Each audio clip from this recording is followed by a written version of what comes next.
Selamat datang di channel IUV Classroom. Hari ini kita akan belajar dengan topik pemasaran, ya, dengan judul proses pemasaran dan perencanaan pemasaran.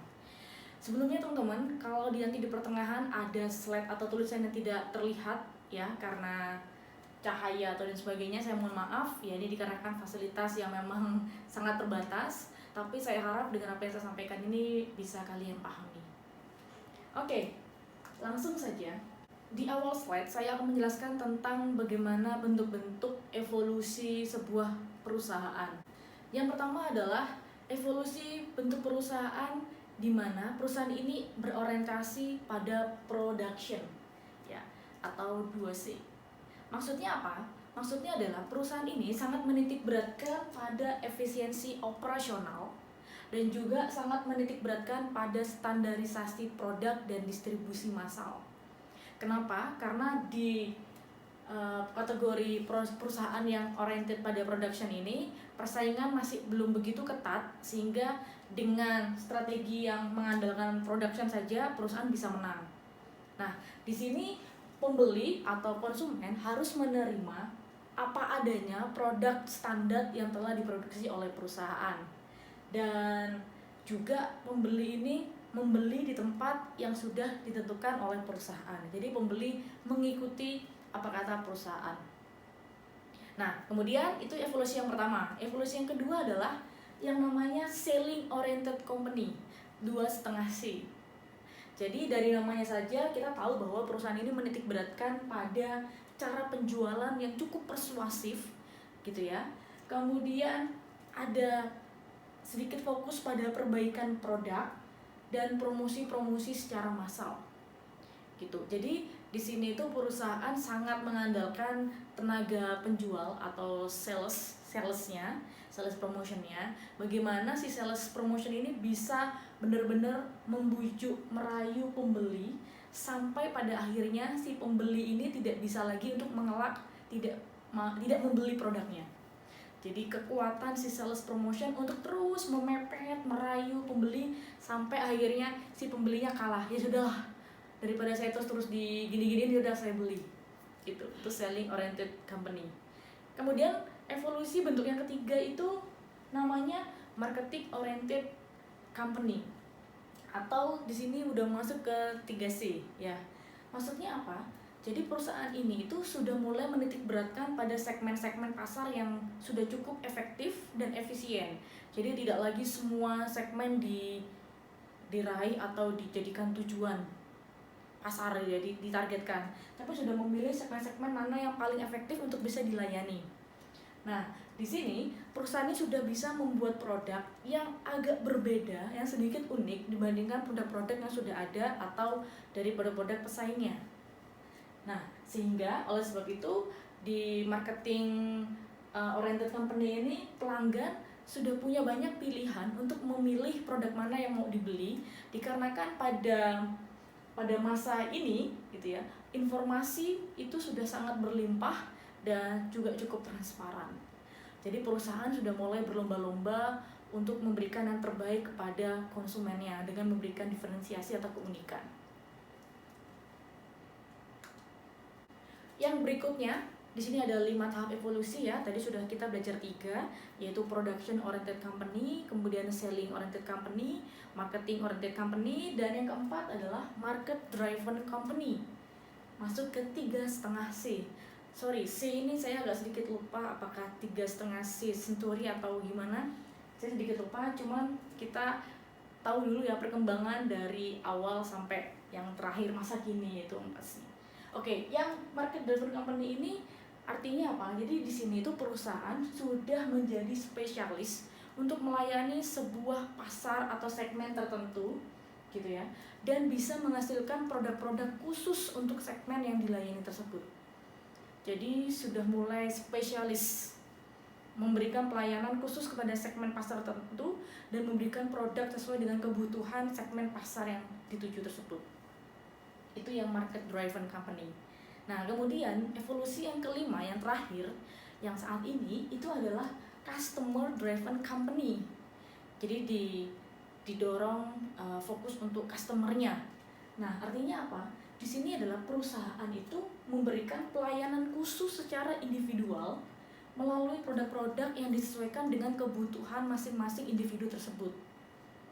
Nah, di sini yang diberatkan kalau customer driven company adalah database pelanggan ini sangat menjadi kunci keberhasilan sebuah perusahaan yang menerapkan sistem ini. Karena database itu akan digunakan dia untuk relationship marketing. Jadi benar-benar personalize ya, secara person. Jadi nggak dilayani sama antara satu individu dengan individu lain, tapi satu individu ini dilayani khusus sesuai dengan kriteria, sesuai dengan karakteristik dari individu ini. Nanti pada saat melayani individu yang lain juga berbeda gitu. Kita memiliki database masing-masing profil customer kita. Itu yang namanya customer driven company. Nah, teman-teman, jadi di dalam proses dan perencanaan sebuah pemasaran itu ada 3 komponen yang sangat penting gitu ya. Komponen ini yang menyangkut bagaimana perusahaan itu bisa berhasil dalam proses pemasarannya nanti. Apa saja? Pertama ada namanya komponen strategi, yang kedua ada namanya komponen taktik. Yang pertama strategi, yang kedua adalah taktik, yang ketiga adalah value. Kita akan lihat penjelasannya. Di komponen strategi ini terdiri dari yang namanya STP. S-nya adalah segmentasi, T-nya adalah targeting, P-nya adalah positioning. Oke. Apa itu artinya? Kita lihat dulu segmen pasar dengan segmentasi pasar. Apa sih bedanya? Oke. Kalau segmentasi pasar itu artinya membagi suatu pasar ke dalam kelompok-kelompok pembeli yang berbeda berdasarkan kebutuhan dasar, karakteristik, atau perilaku yang mungkin memerlukan produk atau jasa yang diberikan oleh perusahaan. Jadi segmentasi itu artinya bagaimana perusahaan itu bisa membagi-bagi pasar berdasarkan kelompok-kelompok yang berbeda sesuai dengan kebutuhannya. Kelompok yang di sini itu kebutuhannya adalah produk yang cenderung mengarah ke produk yang ke A. Segmentasi yang ini tuh produknya ini yang A ini bukan menjadi kebutuhan utama, tapi produk yang lebih cenderung ke produk yang B. Seperti itu contohnya. Itu kalau segmentasi. Nah, kemudian apa definisi dari segmen pasar? Segmen pasar adalah suatu kelompok konsumen yang memberikan respon dengan cara yang sama gitu ya terhadap serangkaian usaha-usaha pemasaran. Jadi sekelompok konsumen yang memberikan respon dengan cara yang sama terhadap usaha-usaha pemasaran. Jadi pada saat saya memasarkan produk yang A, ternyata dari 500 populasi satu daerah yang saya temui, ternyata ada 100 orang konsumen yang memberikan respon yang baik terhadap produk yang saya tawarkan. Nah, ini saya jadikan satu segmen pasar. Berarti kelompok ini yang suka, yang 400 ternyata nggak suka. Gitu. Mungkin nanti suatu ketika saya punya produk C yang berbeda dengan produk A. Pada saat saya tawarkan itu, gitu ya, ke populasi yang sama 500 orang tadi itu, mungkin yang 100 orang ini sudah suka produk yang A. Kemudian sisanya mungkin 200 ternyata tertarik untuk yang produk C yang terbaru dari perusahaan saya misalnya. Nah, ini saya jadikan segmen pasar sendiri. Jadi, mungkin dalam sebuah perusahaan itu dia memiliki segmen pasar yang berbeda-beda untuk produk yang berbeda-beda juga. Gitu. Jadi, bagusnya itu memang setiap perusahaan itu punya variasi produk di mana mungkin tiap produk yang dia hasilkan itu memiliki segmen yang berbeda-beda. Mungkin meskipun dalam satu area, satu distrik atau satu daerah ya kalau di Indonesia. Gitu. Nah, segmen itu dibagi menjadi beberapa kategori, teman-teman. Ya. 1 2 3 4 5. Ada 5 kategori segmentasi. Yang pertama yang paling gampang adalah segmentasi secara geografis. Kamu ini mau menyasar ke lokasi atau area yang mana? Area tertentu mana? Misalnya karena sekarang ini saya stay-nya di Surabaya, perusahaannya di Surabaya, saya ingin coba dulu untuk melaunch produk saya yang pertama kali di daerah Surabaya dulu, yang dekat dengan perusahaan, sehingga modalnya tidak terlalu banyak dan tidak membutuhkan waktu yang lama untuk distribusi gitu, karena memang areanya yang dekat dengan saya sekarang ini. Nah, jadi saya menyasar secara geografis dulu, lingkungan di Surabaya dulu. Nah, kemudian ada lagi segmentasi secara demografis, yaitu berdasarkan pada keseragaman penduduk.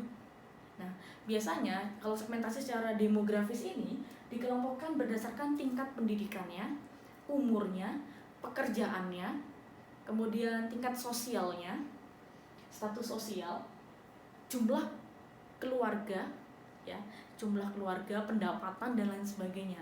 Jadi saya bisa melihat kalau produk saya ini contohnya perusahaan ini untuk keluarga, gitu ya, untuk keluarga, untuk kalangan menengah, berarti saya harus mencari segmen-segmen yang memang terkait dengan karakteristik produk saya tersebut.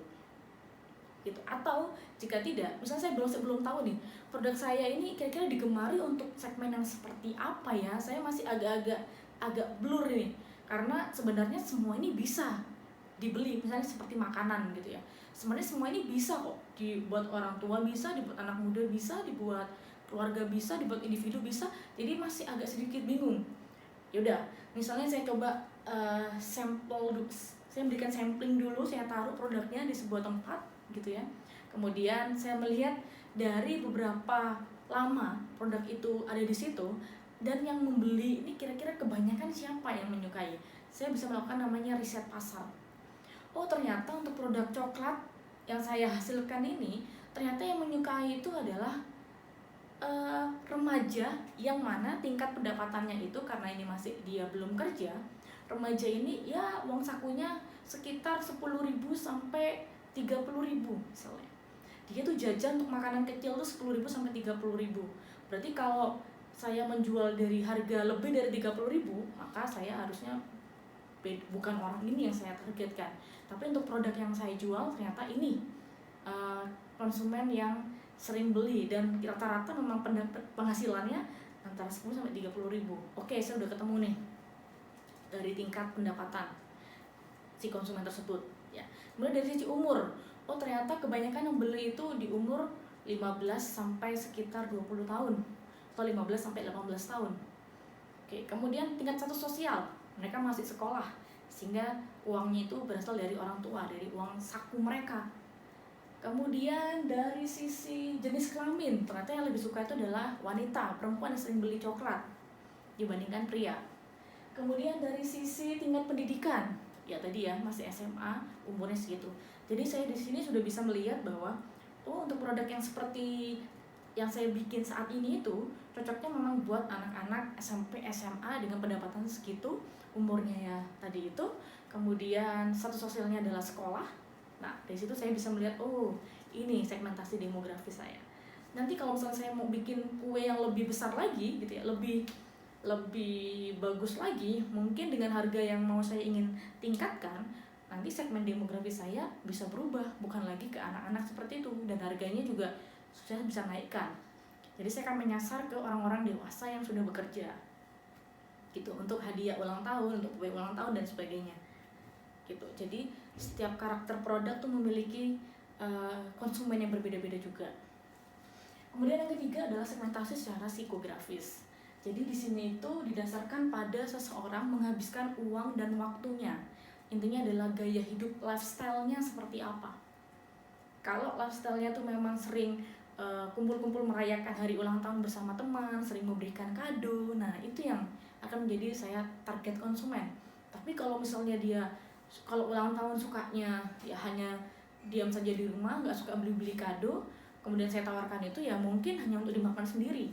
Padahal saya inginnya itu untuk momen-momen tertentu, bahwa coklat yang saya bikin ini tuh bisa dia gunakan untuk event-event, jadi kado ulang tahun temannya, bikin surprise di sekolah buat temannya, seperti itu. Jadi saya juga bisa melihat dari lifestyle-nya.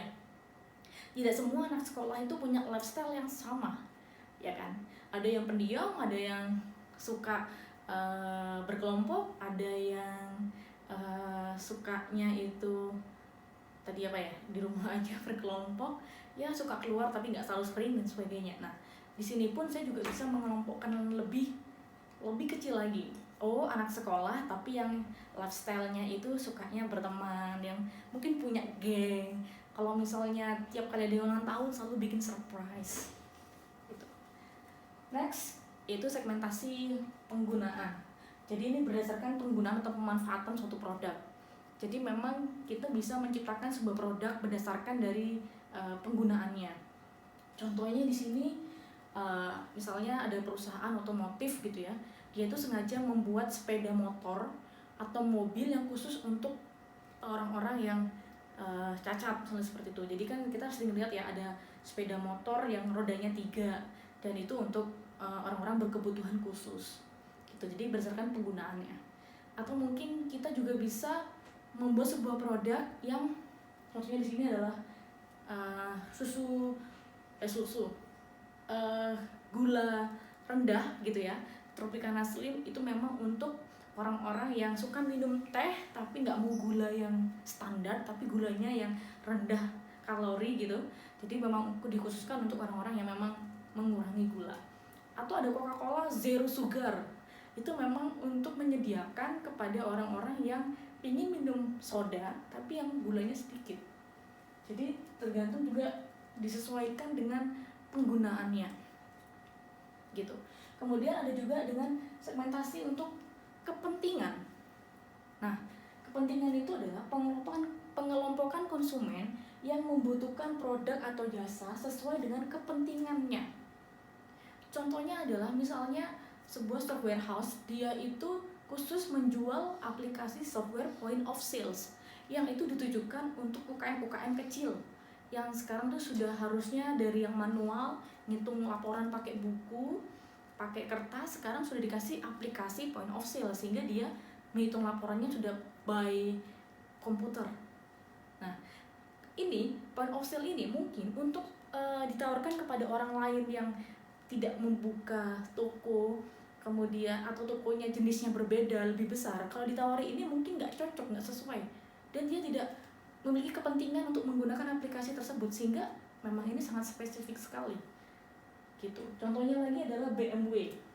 Mobil BMW memang digunakan untuk kepentingan para pebisnis atau eksekutif muda untuk menaikkan citra dirinya jika ketemu klien. Kalau menggunakan bus atau menggunakan alat transportasi umum kan seperti tidak, wah gimana ya, citranya kan turun gitu ya, ini pebisnis beneran atau bukan ya, atau nah, jadi dengan adanya BMW ini kepentingan menaikkan citra, meyakinkan klien bahwa perusahaannya ini reputasinya itu bagus, orang-orangnya itu juga berkelas gitu. Dan terakhir ada jet pribadi. Sekarang ini sudah nggak asing lagi bahwa ada penyewaan jet pribadi yang memang dikhususkan untuk orang-orang yang tingkat mobilisasinya tinggi, seperti artis, seperti pebisnis tadi itu, pengusaha yang sering melakukan perjalanan cukup singkat dan cepat. Kalau menggunakan transportasi darat itu waktunya tidak keburu, sehingga dia harus naik jet pribadi untuk bisa langsung mengikuti pertemuan-pertemuan berikutnya. Itu sudah ada di kota-kota besar. Jadi dibuat berdasarkan kepentingan konsumen. Oke, sekarang kita akan belajar tentang berikutnya, market targeting dan market positioning. Kita akan belajar ke berikutnya itu targeting, tapi kita akan melihat dulu apa sih definisi dari menetapkan pasar sasaran atau market targeting dengan menetapkan posisi pasar ya, atau market positioning. Definisinya yang pertama adalah untuk menetapkan pasar sasaran, bagaimana kita bisa memproses ya, atau proses mengevaluasi daya tarik dari masing-masing segmen pasar dan memilih satu atau lebih segmen yang dimasuki. Jadi menentukan pasar sasaran itu bagaimana kita mengevaluasi ya daya tarik dari masing-masing segmen pasar terhadap apa yang kita tawarkan gitu, dan memilih segmen mana yang kira-kira lebih cocok untuk kita masuki.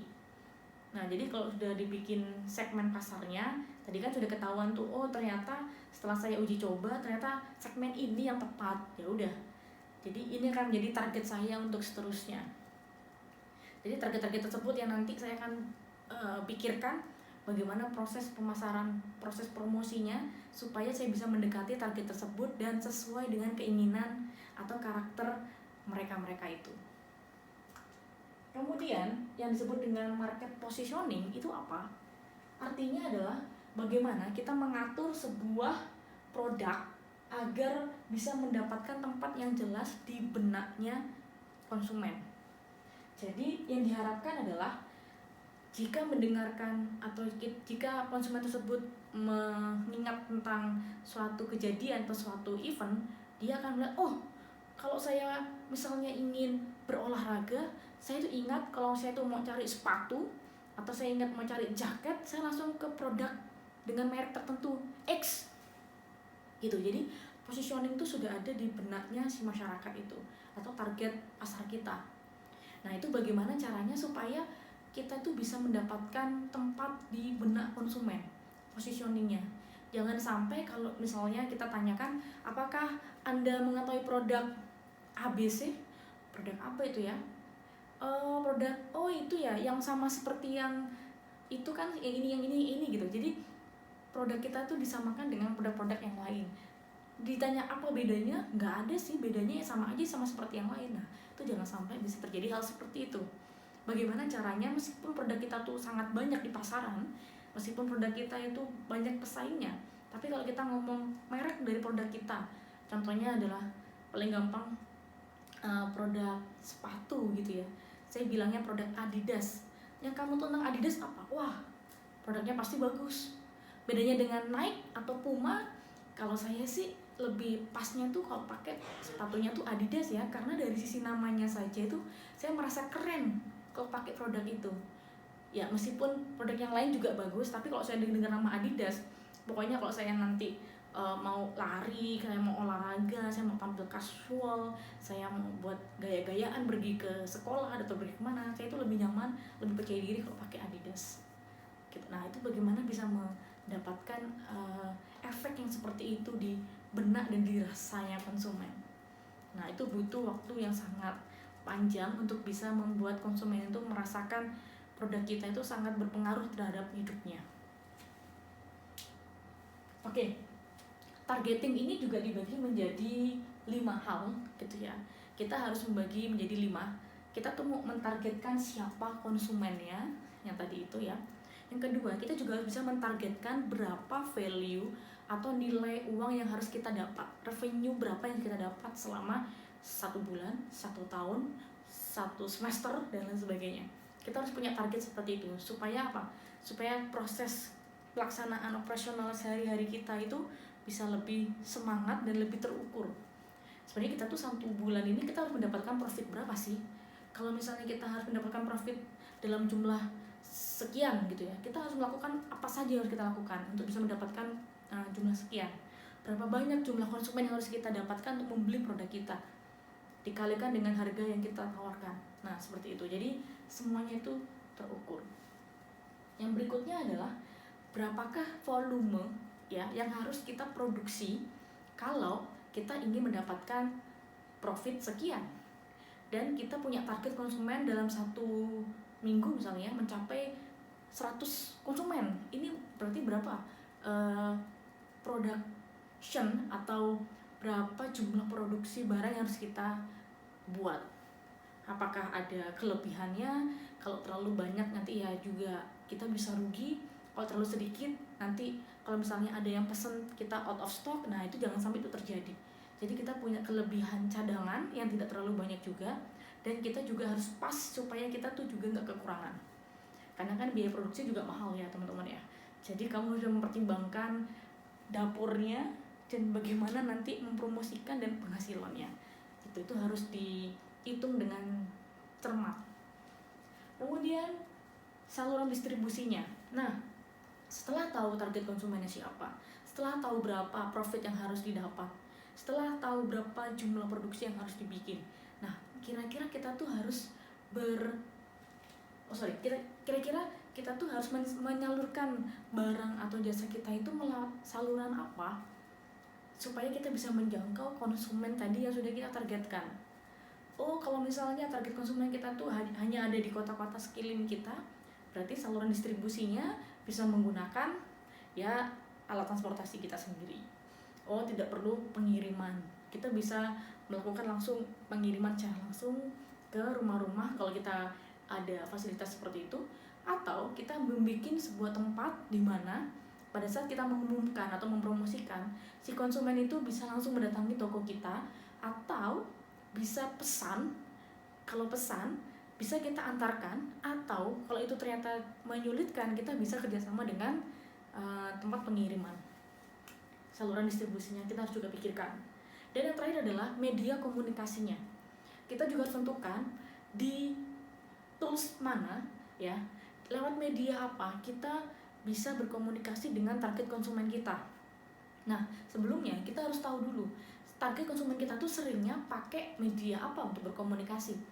Media sosial kah? Mereka suka bermain Instagram kah? Suka bermain Twitter kah? Suka bermain Facebook kah? Tuh, atau sukanya tuh kalau diberikan promo lewat WhatsApp, SMS atau telepon, atau lewat email. Nah, kita harus tahu dulu segmen kita itu kemana media komunikasinya, supaya apa? Supaya kita pas setiap kali kita melakukan promo, setiap kali kita ingin menghubungi konsumen kita itu selalu pas dengan media yang juga mereka gunakan. Jadi jangan sampai kita yang satu medianya pakai apa, yang kitanya pakai apa, jadi nggak akan ketemu kan, gitu. Jadi kita harus punya targetnya, harus kita pakai apa, gitu. Nah, kemudian untuk positioning, ya, positioning itu bagaimana kita bisa tadi membuat produk kita itu ada di benaknya si konsumen. Strateginya ada apa saja? Pertama, kita bisa dengan cara membuat penampilan produk kita itu berbeda, desain kita berbeda, penampilan kita tuh lebih, ya kurang lebih harus lebih menarik daripada produk yang sudah ada di pasaran. Satu itu. Jadi kita harus kerjasama dengan orang-orang desain yang punya ide kreatif, yang punya pikiran-pikiran imajinatif yang out of the box, supaya penampilan produk kita itu benar-benar sangat unik dan beda. Satu. Yang kedua adalah kita juga bisa menggunakan strategi dari bagaimana perusahaan kita atau produk kita tuh bisa memberikan solusi atau manfaat terhadap suatu masalah.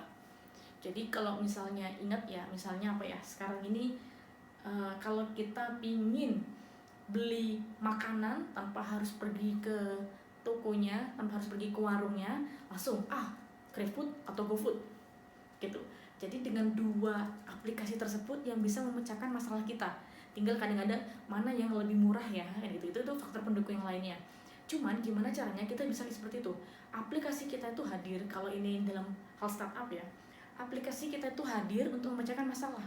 Jadi kalau saya pingin beli suatu hal yang nggak perlu datang ke tokonya, beli sepatu, beli baju, langsung ada aplikasi yang namanya Tokopedia. Seperti juga tadi makan, ada GrabFood, ada GoFood. Jadi untuk pemecahan masalah. Terus yang ketiga, untuk pemakaian khusus, ya. Jadi jadi saya ini kalau misalnya untuk hal-hal tertentu saya harus menggunakan aplikasi ini untuk pemakaian khusus. Misalnya pembayaran khusus misalnya ya.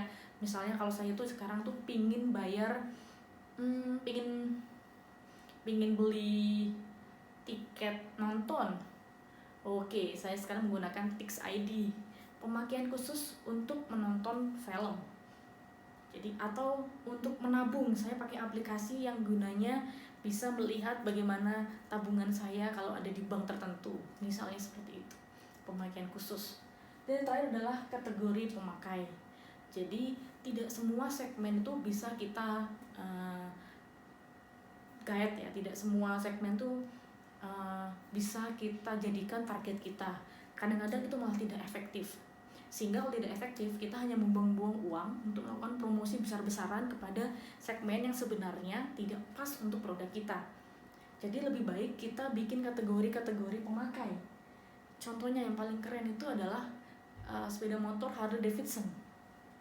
Dengan kategori pemakai yang benar-benar orang itu suka berkendara motor, berpetualang, mungkin berbadan besar, dan bergaya sangat gentleman gitu ya, dan agak sedikit mungkin orang tuh menakutkan gitu ya karena badannya besar, motornya besar, suaranya sangat keras sekali. Jadi itu yang membuat langsung bisa terbaca itu produk apa, Harley Davidson.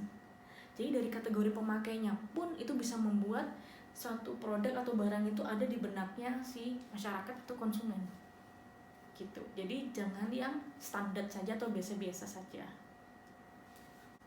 Oke, itulah tadi komponen-komponen strategi dalam hal proses dan perencanaan pemasaran. Oke, sekarang kita belajar ke komponen berikutnya, yaitu komponen taktik. Di komponen taktik ini ada 3 hal yang harus kita pelajari, yaitu bagaimana taktik dalam melakukan diferensiasi, taktik dalam melakukan marketing mix, dan taktik dalam melakukan selling.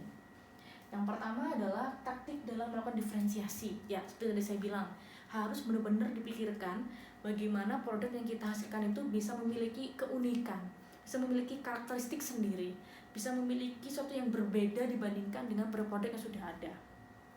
Nah, bisa apa saja yang kita bisa lakukan? Bisa kita melakukan diferensiasi dari hal desainnya, bisa kita melakukan diferensiasi dari hal pemakaiannya, pemanfaatannya, gitu ya.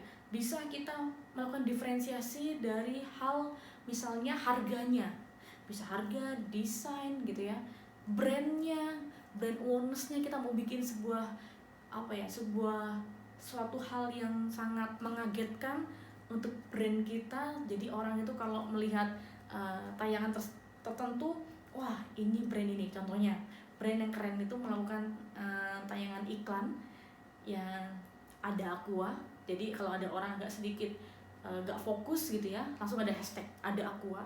Nah itu, jadi bagaimana brand awareness itu diciptakan dengan melalui hal-hal yang unik dan kreatif. Itu contohnya diferensiasi ya. Jadi meskipun produknya itu hanya air putih biasa, sekarang ini ada Aqua, ada Aquase, ada Club, ada Ron, apalagi banyak lagi hal yang lain ya yang berhubungan dengan Aqua gitu ya. Itu bagaimana salah satu produknya, atau misalnya saya dari perusahaan Aqua, bagaimana saya bisa membuat suatu gebrakan yang baru ya, entah itu dalam bentuk desain, kalau nggak gitu dalam bentuk iklan, promonya, eventnya, yang membuat orang tuh langsung aware. Setiap kali ada suatu hal yang ngomong gak fokus nih, langsung nih temennya bilang ada Aqua. Nah itu keren banget gitu. Jadi contoh yang lagi adalah teh.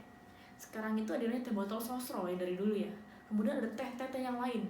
Jadi setiap kali kita makan ada tagline, apapun makanannya, minumnya, teh botol sosro.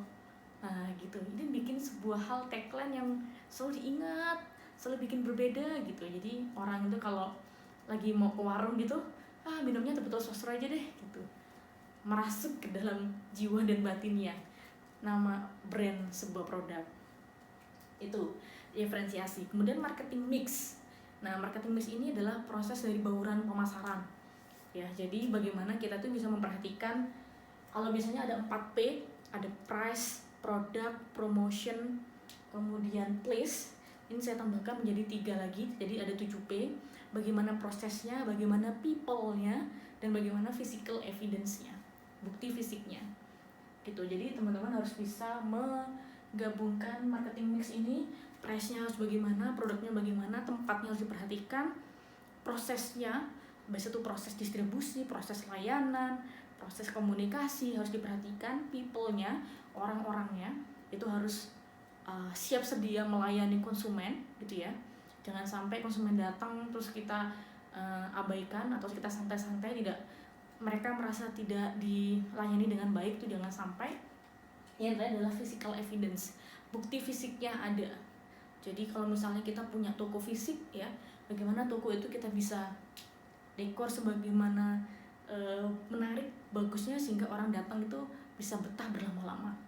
Atau kalau nggak punya toko, kita punya websitenya, kita punya katalognya, kita punya e-commerce-nya. Nah, bagaimana itu bisa sering dikunjungi dan menikmati user friendly-nya gitu ya, gampang untuk diakses oleh konsumen. Oke, kemudian selling. Ini adalah bagaimana tahap berjualannya gitu ya. Dulu tahap awalnya perusahaan itu hanya menjual fitur produk, hanya menjual produknya gitu ya. Ya udah, saya jualan komputer, sudah jualan komputer, fitur produknya saja. Tapi saat ini sudah mulai bergeser dengan cara menjual manfaat atau solusi kepada pembeli. Jadi bukan cuma Bapak Ibu saya ini jualan TV, that's all. TV ini ya buat nonton TV. Sudah, TV ini besar, 20 inch misalnya, 23 inch, 40 inch. hanya seperti itu aja. Tapi sekarang bagaimana kita bisa menjual sebuah TV ini dengan solusinya? TV ini selain digunakan untuk melihat tayangan-tayangan televisi biasa, ya, channel-channel lokal, juga bisa digunakan untuk presentasi karena ada karena ada kabel HDMI-nya. Dan ini juga bisa digunakan untuk bermain games, nyambung dengan internet, bisa digunakan untuk apalagi TV ini ya, dan lain sebagainya gitu. Jadi jualan TV bukan hanya jualan fitur TV-nya saja, tapi bagaimana solusinya bahwa TV itu bisa digunakan berbagai macam hal gitu. Jadi sekarang ini contohnya TV ini tidak hanya saya gunakan untuk melihat TV atau drakor, sinetron gitu ya, tapi saya juga gunakan untuk pekerjaan saya, yaitu mengajar atau membuat video ini gitu. Nah, itu untuk komponen taktik ya. Nah, yang terakhir untuk komponen value, apa saja sih value yang harus kita pikirkan? Yaitu satu adalah value tentang brand kita. Nilai brand kita itu bagaimana kita bisa mendapatkan brand awareness yang tadi saya ceritakan, brand quality, kualitas brand kita ini bagaimana supaya kalau misalnya orang itu sudah mulai tertarik dengan produk kita, langsung belinya tuh brand yang milik kita. Meskipun produknya itu banyak. Contoh tadi kayak sepatu kan banyak sekali, tapi saya pinginnya brandnya udah fanatik sama brand satu itu aja tuh. Terus yang kedua adalah value dari layanan atau service. Bagaimana layanan kita tuh bisa sangat superior, excellent, sehingga bisa melebihi dari ekspektasinya si konsumen kita ya, itu. Dan yang ketiga adalah bagaimana prosesnya, proses transaksinya mudah, proses distribusi dari kita kepada konsumen kita juga gampang, tepat waktu, on time, terpercaya, tidak hilang, ada jaminan dan sebagainya. Bagaimana semua proses komunikasi, proses distribusi itu bisa berjalan dengan lancar gitu. Jadi kalau misalnya ada satu hal di value ini ada yang tidak lancar, maka itu akan menghambat dari perusahaan itu sendiri bisa memuaskan konsumennya. Sehingga kalau konsumen tidak puas, maka dia tidak akan loyal. Kalau dia tidak loyal, dia akan bisa pergi ke perusahaan yang lain, dan perusahaan kita akan kehilangan banyak profit gitu ya. Baik, jadi itu tadi adalah bagaimana proses komponen-komponen proses dan perencanaan pemasaran yang memang harus kita perhatikan dan kita pelajari dengan baik supaya produk atau jasa yang nanti kita mau tawarkan pada konsumen bisa sukses di pasar. Itu saja mungkin penjelasan dari saya. Jadi terima kasih telah menonton dan semoga ini bermanfaat.